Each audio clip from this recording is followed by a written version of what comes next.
Bentrovati amici sportivi per questa nuova edizione Sport TG24. Iniziamo con il basket Vigo d'Arzere.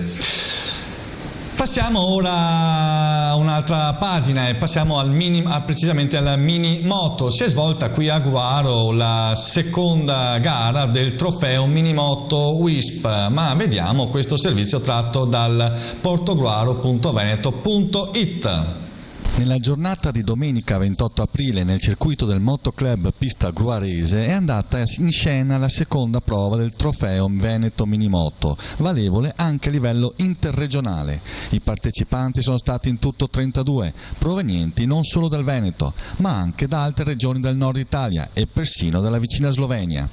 Il tracciato del circuito Minimoto Gruarese ha una lunghezza di 430 metri ed è percorso in senso antiorario. A differenza di altre piste nel Veneto, che vengono allestite temporaneamente per ospitare alcune gare di minimoto, quella di Gruaro è invece permanente ed è possibile quindi utilizzarla nei weekend previa iscrizione e richiesta al Motoclub Gruarese. Le categorie Pulcini e Primavera sono quelle che registrano il maggior numero di iscritti, i quali hanno un'età ampiamente sotto i 15 anni. È veramente uno spettacolo vedere questi giovani piloti, non solo maschi ma anche femmine, correre in questo circuito sostenuti dal tifo e dall'entusiasmo dei propri genitori.